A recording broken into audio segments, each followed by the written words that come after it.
Accountancy, इसको बोलते हैं हिंदी में लेखा शास्त्र। ठीक है, इस लेखा शास्त्र में पहली बात तो हमें किन किन चीज़ों को शामिल करते हैं। लेखा शास्त्र के दो भाग होते हैं, पहला बुक कीपिंग,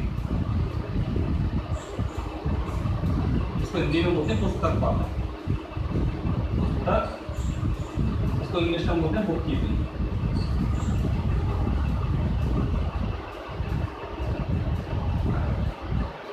ठीक है, और दूसरा होता है लेखांकन, इसको बोलते हैं अकाउंट।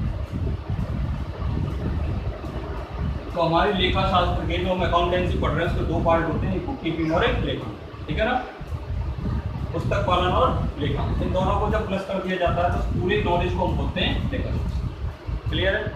अब हम बात कर नोट करते चल रहे हैं। ठीक है, अब हम बात करेंगे सबसे पहले पुस्तक पालन की स्टार्टिंग जो हम सीखेंगे, सबसे पहले सीखेंगे पुस्तक पालन या बुक कीपिंग होता क्या।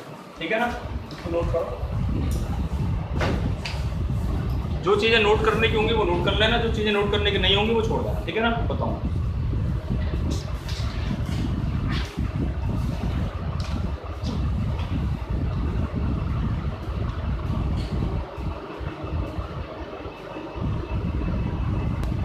इलेवेंथ क्लास का जो अकाउंटिंग का पोर्शन होगा अपने कितनी बुक होंगी? 3 बुक होंगी, एक तो अकाउंट्स, एक बीओ और एक ईको।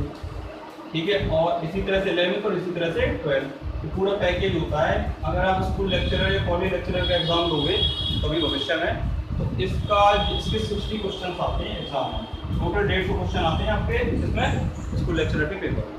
ठीक है ना, और केवल 11th 12th से कितने आते हैं? 60, सेम टू सेम क्वेश्चन उठ के आते हैं इसी बुक से, डिटो की डिटो। क्लियर है? तो बहुत बड़ा वेटेज होता है। हमारी जो कट ऑफ जाती है वो जाती है इस साल गई थी 283, बाकी 250 तक जाती है जनरल कैटेगरी। ठीक है, तो 60 नंबर के क्वेश्चन कितने नंबर के हो गए? 120 नंबर के 11th 12th का है।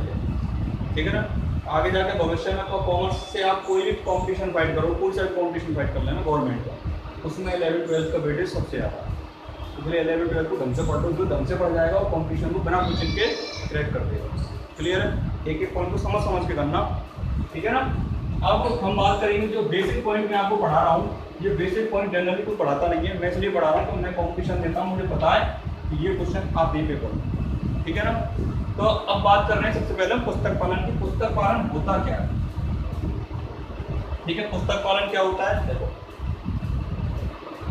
पुस्तक पालन इसको बोलते हैं बुक कीपिंग। देखो, पुस्तक पालन हिंदी में मतलब पुस्तक प्लस पालन, पुस्तक व्यावसायिक लेखों की पुस्तकों को रखने की प्रक्रिया क्या कहलाती है? पुस्तक पालन। ठीक है, इसके अंदर किन किन चीज़ों को शामिल किया जाता है? इसके अंदर सबसे पहले तो शामिल किया जाता है आपका आइडेंटिफिकेशन, हिंदी बोलना, हिंदी में बोलते हैं इसका, इंग्लिश में देता हिंदी में इसको बोलते हैं, मेरी हिंदी थोड़ी वीक है। ठीक है ना, अकाउंटेंसी में सिंपल से हो रहा है। अभिलेखों का संधारण, अभिलेखों का संधारण, इसको इंग्लिश में बोलते हैं कीपिंग रिकॉर्ड्स। ठीक है, हमारे जितने भी लेखांकन के रिकॉर्ड्स होंगे उनको अच्छे ढंग से रखना। सबसे पहला बोलता है अभिलेखों का संधारण। ठीक है, सेकंड नंबर पे अभिलेख मैंने रख लिया। अब देखो, एक चीज मैं कॉमन सेंस की आपको बताता हूँ। मैंने सामान बेचा, मैं दुकानदार, मैंने सामान बेच दिया, दिन में कम से कम 100 200 500 1000 बार मैं सामान बेचता हूँ। अकाउंटेंट मेरी दुकान पे आया शाम को, वो एक एंट्री करेगा। अब वो एंट्री किस चीज़ कैसे करेगा? कॉमन सेंस लगाओ। मान के चलो मैं शॉपकीपर हूँ, दिन में 1000 ट्रांजैक्शन करता हूँ, मतलब 1000 बार सामान को बेचता हूँ। मेरे पास कम से कम 1000 ग्राहक आते हैं, बेचता रहता हूँ, खरीदता रहता हूँ, बेचता रहता हूँ, खरीदता रहता हूँ। ये तो व्यापार होता है। अब मान के चलो मैंने बहुत सारी बार सामान खरीदा और बहुत सारी बार बेचा।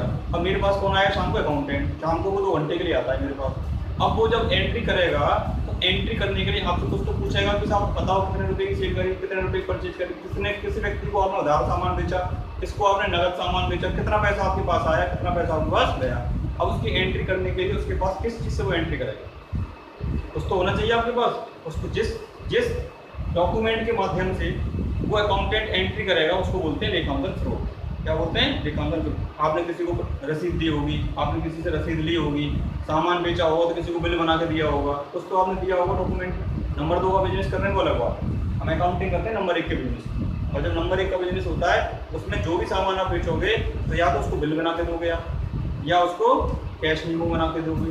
अगर किसी को उधार बेचते हैं तो उसको बोलते हैं इनवॉइस बना के देना, और किसी को नगद बेचते हैं तो उसको बोलते हैं कैश मेमो बना के देना। ठीक है, इसको हम आगे पढ़ेंगे, इन चीज़ों की डेफिनेशन क्या होती है, कैश मेमो क्या होता है, रसीद क्या होती है, चेक क्या होता है, ये सारी चीज़ें हम आगे डिटेल में पढ़ेंगे। ठीक है ना। तो पहला अभिलेखों का संधारण, ये मोस्ट इंपॉर्टेंट नहीं है, थ्योरेटिकल पॉइंट है, बाकी आपको समझने की ज़्यादा आवश्यकता नहीं। ठीक है, सेकंड नंबर पे आप हम जो पढ़ेंगे जो इंपॉर्टेंट है हमारे लिए वो है जनरल एंट्री। जनरल इसको बोलते हैं प्रिविस्टी। सबसे पहला मोस्ट इंपॉर्टेंट पॉइंट है और 6 नंबर का या 8 नंबर का एग्जाम में आता है, एक ही क्वेश्चन। ठीक है, इसके बाद हम थर्ड नंबर पे पढ़ते हैं खातों का वर्गीकरण।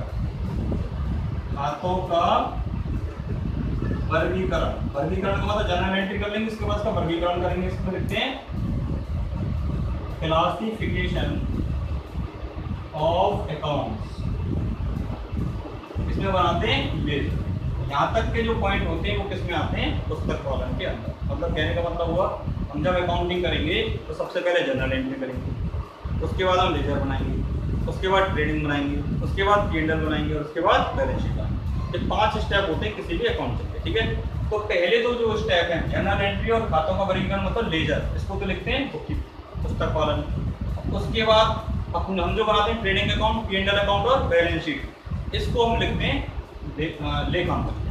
ठीक है, बाकी थ्योरेटिकल पॉइंट है, ज़्यादा न्यूमेरिकली काम अपने आने वाला नहीं है। तो आपको केवल ये याद रखना पुस्तक कॉलम में किसको शामिल किया जाता है, जनरल एंट्री और खातों का वर्गीकरण मतलब क्लासिफिकेशन ऑफ अकाउंट, इसमें आती है लेजर, क्या आती है, इसमें आती है अकाउंट। अब ये चीज़ें होती क्या है, इन सब चीज़ों को अभी हम डिटेल में पढ़ेंगे कि ये होता क्या है। ठीक है ना, करते क्या। ठीक है, बेसिक सी बात है। तो कुल मिला के हमारी जो लेखांकन पुस्तक कॉलम जो स्टार्ट होगा कहाँ से स्टार्ट होगा, जनरल एंट्री से स्टार्ट। क्लियर है, विदाउट इसको नोट कर लो, फिर अभी जनरल एंट्री का होता है। ठीक है, हिंदी इंग्लिश दोनों में लिख लेना, कोई इंग्लिश में लिखना चाहे इंग्लिश में लिख लेना। तो देखो अब हम बात करेंगे इंट्रोडक्शन ऑफ अकाउंटेंसी की। अकाउंटेंसी पढ़ने की आवश्यकता है, पढ़ती क्यों है, अकाउंटेंसी का जन्म कहाँ से हुआ, अकाउंटेंसी के पापा कौन थे, अकाउंटेंसी में जो रूल्स रेगुलेशन बनाए थे डेबिट और क्रेडिट के किस देश से बने थे, उनको बनाने की आवश्यकता क्यों पड़ी। देखो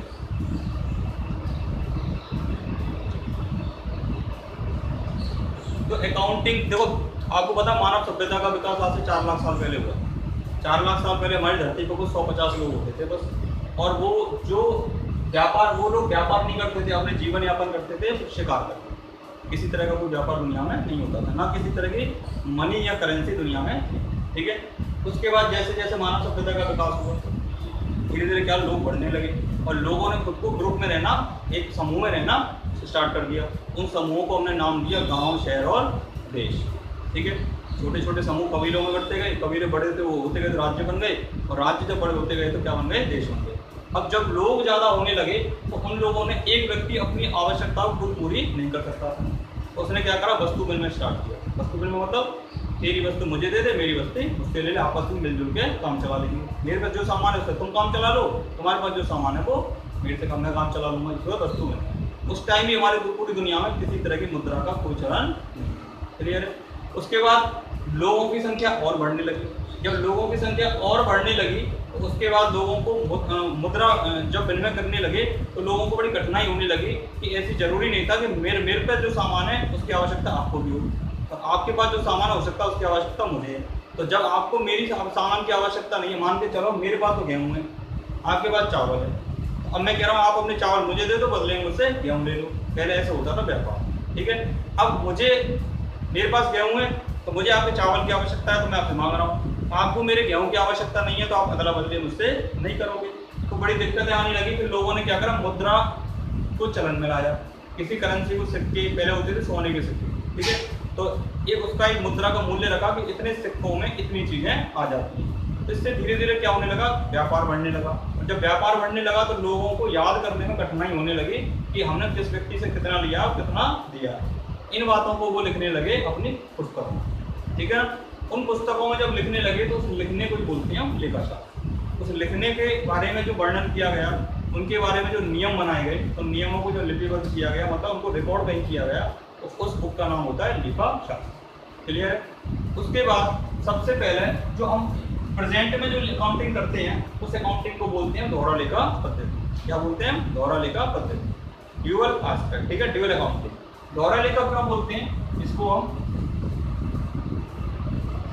दोहरा लेखा क्यों बोलते हैं? क्योंकि इसमें एक पक्ष तो डेबिट होता है और एक पक्ष क्रेडिट होता है। ये डेबिट और क्रेडिट क्या होता है? डेबिट को हिंदी में बोलते हैं नाम और क्रेडिट को हिंदी में बोलते हैं जमा। क्लियर?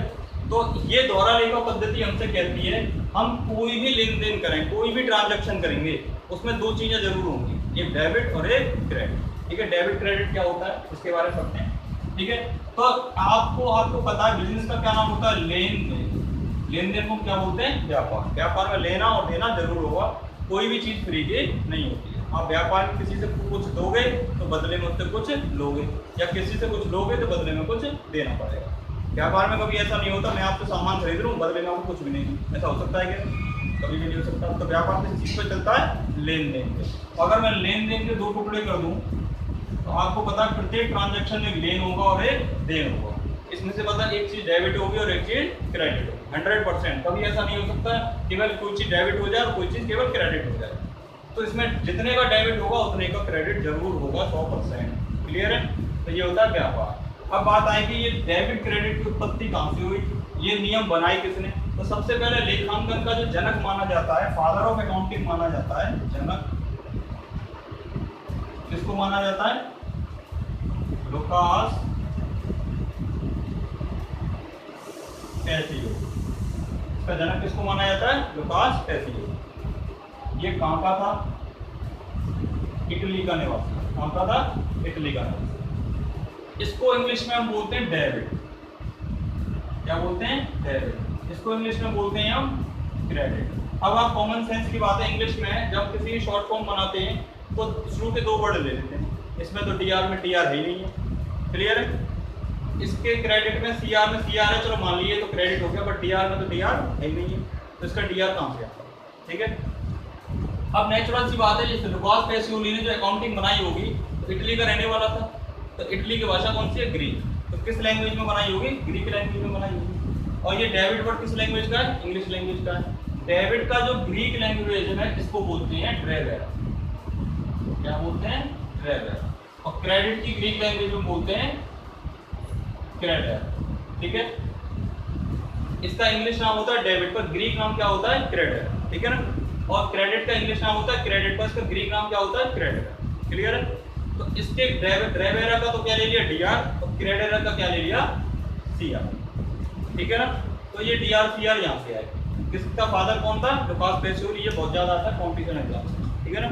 कि एक आधुनिक लेखांकन का जनक किसको माना जाता है? लुकास कैसियोली। ठीक है, अब ये इटली लैंग्वेज में इसने पुस्तक लिखी है, द प्रिंस्टर्स करके एक बुक लिखी। उस बुक में इसने क्या बताया? सारे नियम बताए कि लेखांकन को कैसे किया जाता है, जो आगे पढ़ते हैं। ठीक है ना? अब वो किस लैंग्वेज में थी? इटली लैंग्वेज में। इसका अंग्रेजी में अनुवाद किसने किया? अंग्रेजी में अनुवाद। ये सारे रूल्स रेगुलेशन इंग्लिश में किसने बनाया? Edward Jones. इसको इंग्लिश में किसने कन्वर्ट किया? Edward Jones. आज जितनी भी अकाउंटिंग पढ़ी जाती है किसमें पढ़ी जाती है? इंग्लिश में पढ़ी जाती है। और हिंदी में पढ़ने वाला अलग बात है, बाकी अकाउंटिंग के सारे रूल्स किसमें लिखे हुए हैं? इंग्लिश में लिखे। ठीक है, तो इसका फादर कौन था? लुकास कैसियोली। कहाँ का था? इटली का। इसका अंग्रेजी में अनुवाद किसने किया? Edward Jones. ठीक है, थ्योरेटिकल पॉइंट है, आप इसको नोट कर लो। नोट कैसे करना है? आप इसको पहले ये हेडिंग डालो, दोहरा लेखा पद्धति का जन्म।